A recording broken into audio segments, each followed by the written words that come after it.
बिस्मिल्लाह या हय्यो या कय्यूम। लो भाई दोस्तों, ਇਹ ਜਿਹੜੇ ਦਿਨ ਚੱਲ ਰਹੇ ਨੇ ਇਹਨਾਂ ਦਿਨਾਂ ਦੇ ਵਿੱਚ ਤੁਹਾਡਾ ਕੋਈ ਵੀ ਗਮਲਾ ਖਾਲੀ ਨਹੀਂ ਰਹਿਣਾ ਚਾਹੀਦਾ। ਕੋਈ ਵੀ ਪਲਾਂਟ ਤੁਸੀਂ ਗਮਲੇ 'ਚ ਲਾ ਸਕਦੇ ਹੋ ਤੇ ਬਾਸਾਨੀ ਤੁਹਾਡਾ ਚੱਲ ਸਕਦਾ। ਗੋਡੀ ਕਰ ਰਿਹਾ ਸਾਂ ਜਿਸ ਤਰ੍ਹਾਂ ਕਿ ਮੈਂ ਤੇ ਮੇਰੇ ਗਮਲੇ ਦੋ ਖਾਲੀ ਸਨ, ਪੌਦੇ ਜਲ ਗਏ ਸਨ ਗਰਮੀ ਦੀ ਵਜ੍ਹਾ ਨਾਲ। ਬਿਸਮਿल्लाह रहमान रहीम या हय्यो या कय्यूम। ਅਸੀਂ ਇਹਦੇ ਵਿੱਚ ਪੌਦਾ ਲਾਣੇ ਆ ਤੇ ਨਾਲ ਹੀ ਪਾਣੀ ਪਾਵਾਂਗੇ। ਇਸ ਪੌਦੇ ਦਾ ਨਾਮ ਹੈ ਕੁੱਕਰ ਦੇ ਤਾਜ ਦੇ ਫੁੱਲ ਵਾਲਾ ਪੌਦਾ। ਠੀਕ ਹੈ ਜੀ।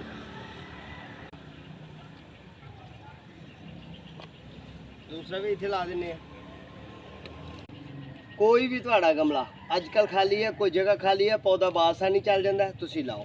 जिस तरह के अगस्त के दिन चलन डे ने, अगस्त के दिन बड़े प्यारे खूबसूरत अंदाज नाल तुसी कुक्कर दे ताज दे फुल वाला पौधा लाओ। होर भी कोई ला सकते हो तुसी। चाहिए तो मेरे चैनल की